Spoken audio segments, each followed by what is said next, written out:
Alrighty, good morning, guys. It's Tuesday. Hopefully, we're all here tomorrow. No election jokes today. I don't have time for it. No one's here to listen to it.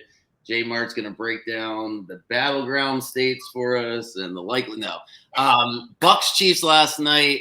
So here's the thing: the Bucks tried to play like the Chiefs. They actually played damn near a perfect game the way the Chiefs would play it, right? Just efficient.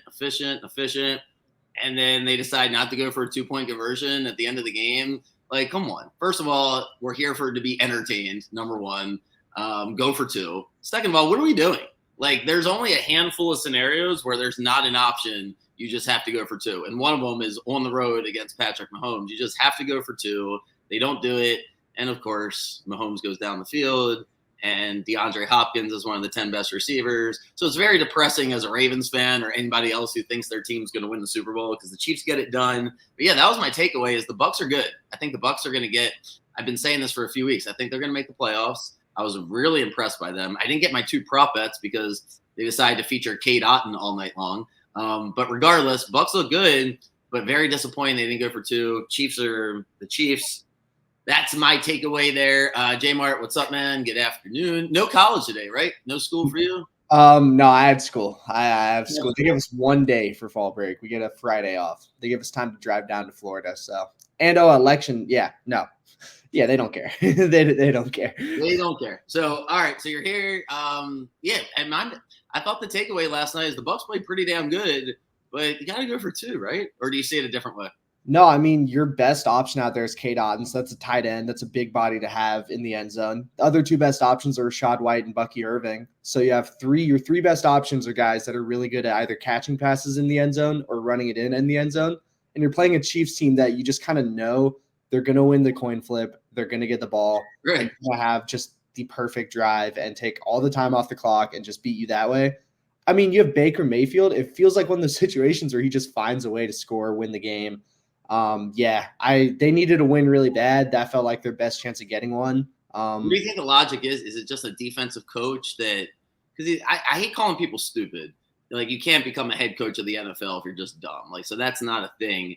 But is it nerves? Is it – if you had to play armchair psychiatrist on what's going on in his head, what do you think it is?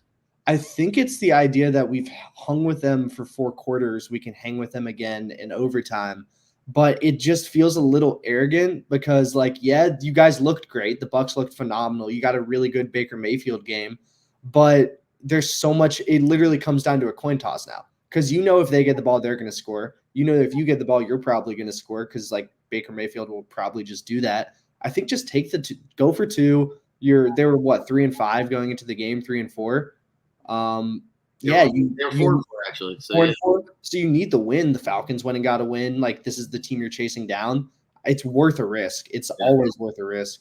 That's how I feel. So anyway, Chiefs get it done. DeAndre Hopkins is the perfect fit, perfect receiver.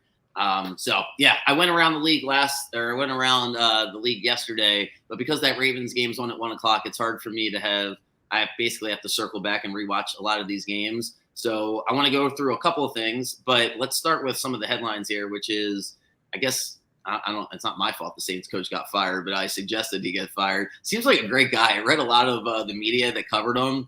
Like, everyone likes him. Really nice guy, but the Saints are just a disaster, so they had to get rid of him, so he's gone.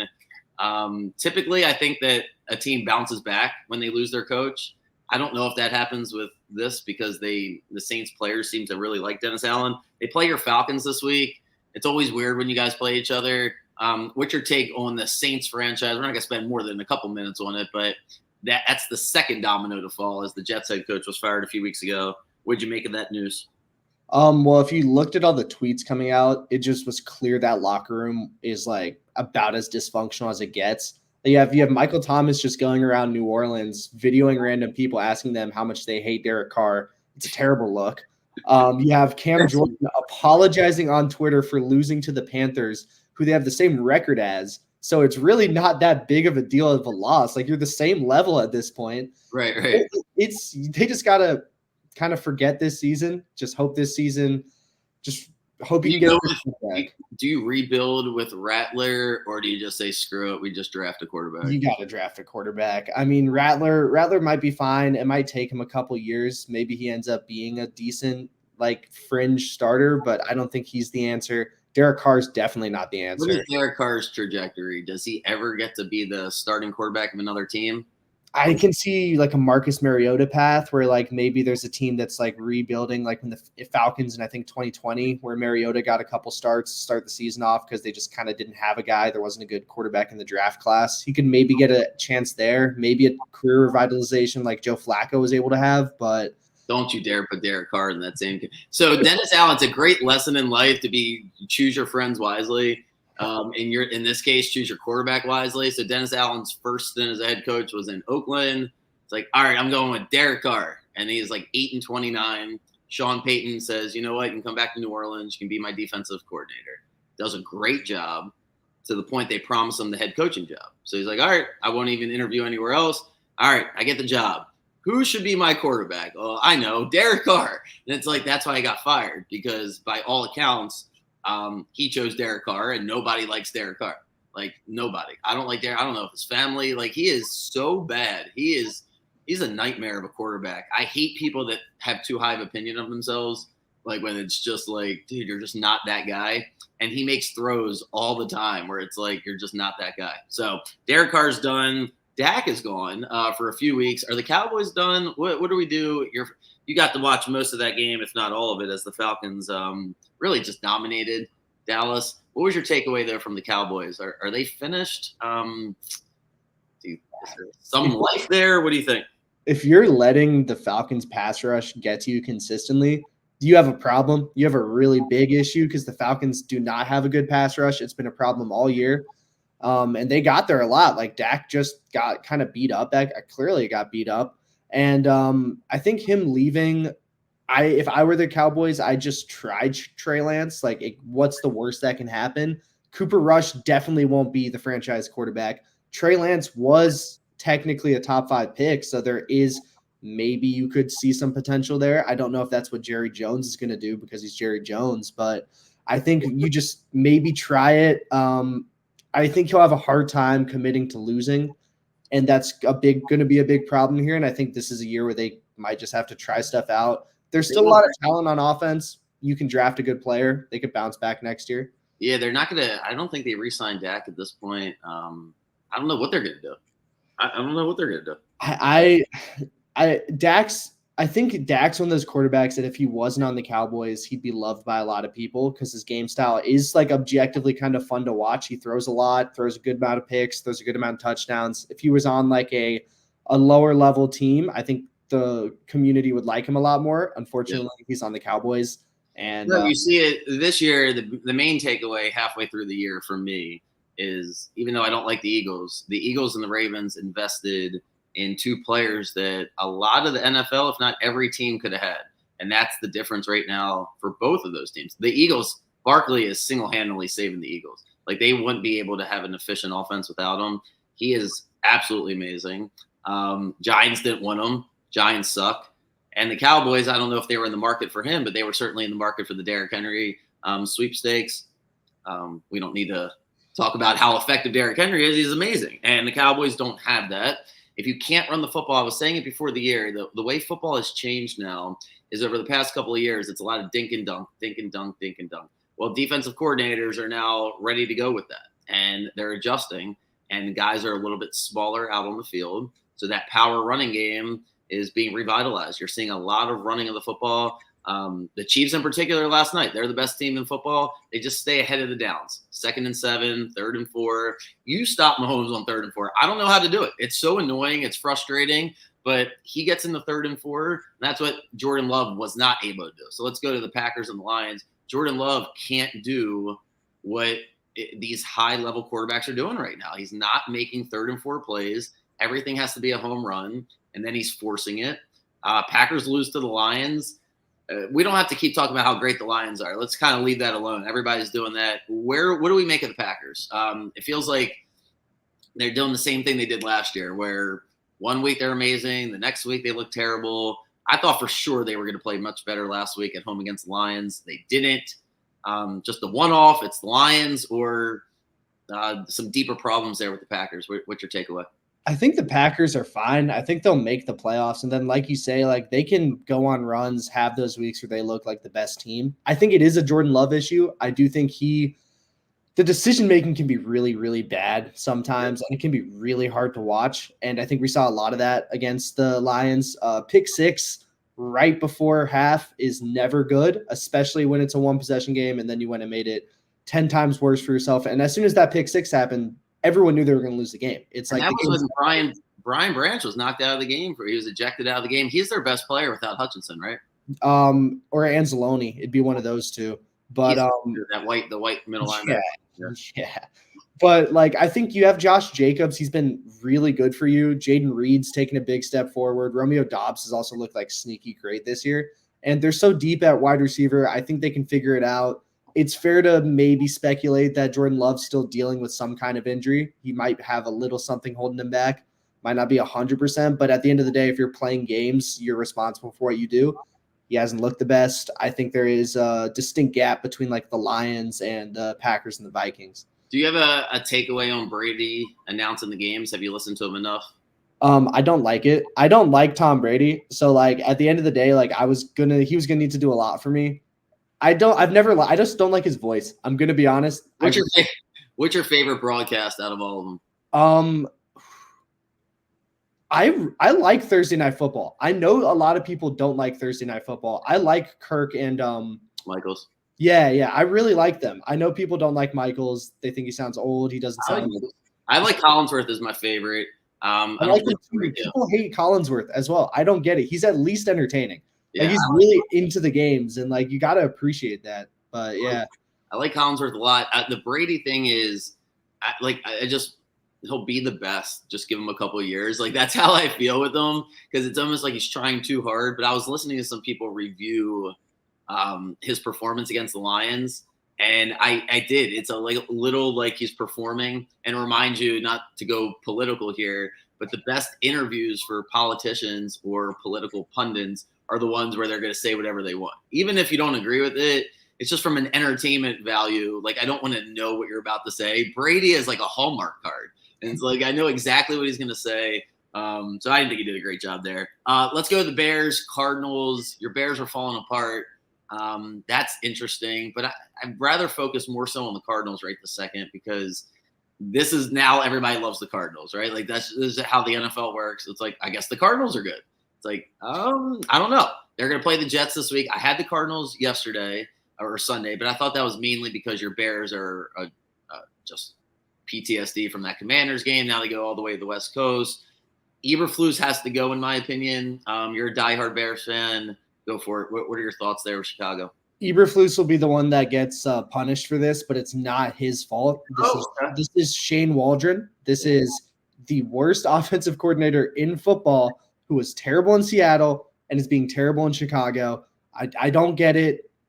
There's too much talent on this team for the offense to be running how it is. It's the first time I've ever seen DJ Moore looking like he doesn't really want to be out there. There are clips of him just not really running routes the way he should be running. If you've made DJ Moore, a guy who's played for only the Panthers and the Bears, like actually not really want to play football anymore, that's a big problem. How did Waldron get the job to begin with? It's the Bears, and it's the Bears trying to figure out offenses. I don't know.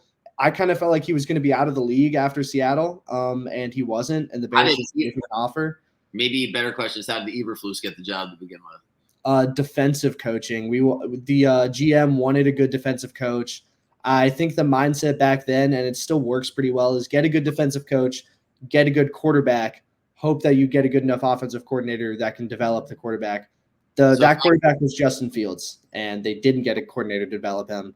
I'm sorry, go ahead. Sorry, go. Well, the idea now is just you do the same thing. If you're going to draft a new quarterback, bring in a new coordinator, and then just try and rinse and repeat. I would argue that Eberflus probably should have been fired last offseason. It would have made it a little cleaner. You could have gotten rid of the coordinators and Eberflus, and it would have all worked out kind of fine and just cleaned house. New coach, new quarterback, new wide receivers. It would have worked fine. They didn't do that. I still think there's mismanagement in the Bears organization that's just kind of killing them. And he's going to make the polls. The general manager is going to make the final is going to make the final decision there. And look, he's going to protect his job. So for him, it's not the end of the world if they don't make the playoffs this year, because he'll just fire the coach. And is Caleb Williams good? Like, where are you at? What's your final 10 years from now? What's his resume look like? Still starter in the league, a couple NFC championships, or is he more so hanging out, being the backup somewhere in Jacksonville, somewhere warm? I mean, the arm talent's too good. It's ridiculous arm talent. I think you get him a good coordinator, get him a better system.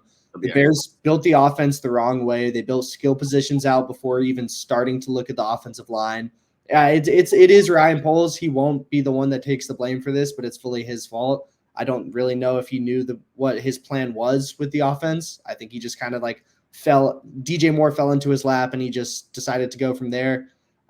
You get him an offensive line, you get him a good offensive mind coaching him. I think it'll all work out great for him. The issue is it does feel like one of those spots where that might not end up happening in Chicago, and that does kind of worry me a little bit. The way they had the Sloan Conference for the NBA is named after Jerry Sloan, the great Utah Jazz basketball coach, and now it's like a analytics, whatever. Everyone goes there and thinks of different ideas and whatnot. I don't know the Lions general manager is his name. Holmes, I think is his name. But dude, he can start having a clinic, because the way the Lions have built their team would be the model for how you build a team.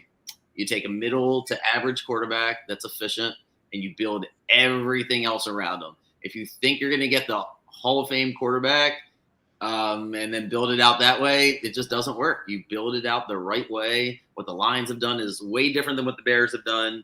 All right, couple quick other things here before I let you run. Let's do any care to explain why Georgia had to fight it out there for 4 quarters against Florida? That / any other takeaways from college football as we head into, I guess, the home stretch. Each team has about 4 games left plus the conference championship. So your Bulldogs, your Dogs, I guess they are Bulldogs, but down here it's just go Dogs. Georgia stumbles, they get the win over Florida. Talk about that, and then talk about anything else that happened in college football. Well, look, I don't know if I've said it officially here, but I've been saying it to my friends all the time. I don't think Georgia wins the national championship. Yeah, I think it is. My issue is Carson Beck, and he's showing me the reason that I felt that way is that I don't know what happened, but from last year to this year, because last year is one of the most efficient quarterbacks in college football.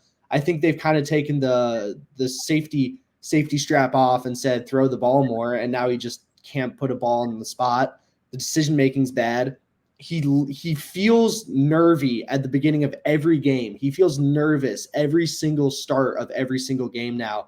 We can't have that. Like, you can't go in against Oregon and just come out jittery and throw 2 picks in the first quarter. You're going to lose that game. Same thing that's happened to Bama will happen to you again.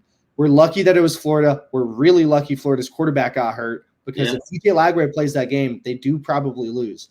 The good news is he didn't, so it doesn't matter. It's a hypothetical that I won't entertain from Florida fans because it's not what happened. Are those the fans you hate the most? Is the Florida fans? It's Tennessee. Oh, it's Tennessee for sure. The first Georgia football game I went to was Tennessee game where they won on a Hail Mary. So it's been Tennessee since that moment. They come here in 2 weeks, the night game. Yeah. And I'll try to become 21 again and go hang out downtown and enjoy that. That should be fun. When Tennessee came here, not last year, 2 years ago is when they came here. Yeah, that was an amazing game. They thought they were really good. That turned into a blowout for sure. Georgia's at Ole Miss this week. We'll get more of it later in the week, but what's your gut tell you? Probably Georgia, because I don't think that old Jackson Dart is going to be able to. It's going to be a Quinn Ewers situation. I think Georgia's going to be able to defensively kind of control him. I think he is a decent runner, so that could impact Georgia. I don't think he's good enough to really change the game with that. And I think eventually Carson Beck's got to have a good game. So I would love if it was next week, but. So we'll do more college football later in the week. I wanted to get you out because we're now roughly 10 games in, 8 to 10 games here in the NBA. Put you on the spot. Which team were you the most right about? Where you're like, man, I was dead right about this team. They're playing exactly the way I thought they were. And which team are you like, wow, did not see that one coming. The Celtics Yeah, the Celtics, it was a kind of chalky pick, but I really like the Celtics going in. And they just don't miss shots. Like they've lost a couple now, but their offense is so efficient. It's You run watch them so last night? I didn't see the last Yeah, night. because they destroyed Oh them yeah, they last destroyed the night. Hawks. Yeah, I saw that part, but But you're right. They get the quality of shots. They're not entertaining. I don't love watching, but they're playing basketball. Hey, those are the rules. You get more points for 3-pointers, so they're doing a great job. So well, it's that Celtics, thing of like the Chiefs. No one would tell you the Chiefs are that fun to watch. It's just they play the most efficient football. yep. You go to soccer, you talk about like Manchester City in England, and you ask any soccer fan, they're the least fun team to watch. But guess what? They win games. They 5-peat the Premier League. You don't see that happen a lot. It's unfortunate that this is how it is, but in such an analytical world, we're reaching a point where you're going to see more robotic style of play for the best teams just because that's how you win games. And you get players that fit into a more robotic scheme. The good news, at least for the NBA, is that they're shooting threes. That's a little more fun to watch than like middies and stuff. But they're good. Just going to be they're the Green Giants now. They're going to be just really hard to take out. Is there a team that is? I know the Sixers are off to a terrible start. Is there a team that's off to a bad start or off to a surprising good start that is catch your eye or not really? The Cavs. I do think the Cavaliers, with this new offensive approach, emphasizing Evan Mobley a little more, you're getting great Darius Garland minutes, which you didn't really expect to see. They're just like a really solid small forward away from like being able to hang with the Celtics in the 7-game series, which is a great They position. have a brand new offense this year, so that's why I'm assuming they look better. Because last year, watching them in the playoffs against Orlando, is like, do they think it's 1997? Like, what are we doing? No, they're stretching the floor with Mobley. They're letting Mobley shoot threes. He's really good. He's been incredible this year. I'm so happy for him. You're asking Donovan Mitchell to kind of be able to be a little more efficient as a scorer, and he's been doing it pretty well. I think Garland, again, just getting that step forward from Garland, they're just playing out of this world right now. Getting really good productivity out of like Dean Wade and Sam Merrill is not something I saw happening, but they're just getting it. They're dangerous. They're really dangerous. What's your level of interest here in college basketball? It just started yesterday. Should we be, expecting bets from you? Do you watch it casually? What's your take on college basketball? I watched it a good bit. Georgia barely won against Tennessee Tech, which kind of sucked, but Illinois was able to beat Eastern Illinois really bad. So I'll be there. I'll be watching it. I might be making some picks. I know there's a lot of good value in college basketball, especially mid-majors and stuff like that. So I want to get a little more into that this year. I want to look at that a little more for sure. That's where I'm at. I want to brush up on. I love college basketball, but it's like one of those things where if I don't have money invested and then I don't, that's the one. It's happened to me ever since I was, it feels like middle school. No, not quite middle school, but like probably with fantasy football. And then in high school, I was always betting. And now it's like I was trying to watch college basketball yesterday. I didn't have a rooting interest in anything. I'm just like, I don't know. I gotta have something. So I'm gonna be doing my homework, figuring out where we can find some value because I always say if you're betting out there, the beginning of the season is when, if you have a good opinion about sports, that's when you make the most money because it takes them a minute or two to adjust. So if you've done your own research and you love Tennessee basketball or Maryland basketball, or you're down on North Carolina this year, bet them early before the lines move because they will adjust. But there's always a handful of teams that are projected to be really good that suck, and teams that are projected to be bad that are good. So there is value if you're doing your homework. Let's see. We got full week of NFL. What's the Thursday night game? Is it it's the Ravens. Jeez, it was the Ravens and the Bengals. So Thursday, super excited for that. Break down the game, be here in the morning to kind of just recap things and get ready for the week. And then we'll do our pod for Saturday. Anything else here? Pretty good for today. I think it's good. Yeah. Sweet. All right, man. Well, have a great day. I have no words except don't blame anybody for anything that happens today. Everybody's allowed to do what they want. Don't lose any friends. Don't be stupid. It's okay. Don't do dumb shit. It's never worth dumb shit. They're all rich anyways. So don't let them win. Exactly. So we all have to be friends. So the experiment doesn't end. Anyway, so have a great day. I'll be here tomorrow, assuming the world is still rolling around. Have a great day, JMart, and see you guys. See ya.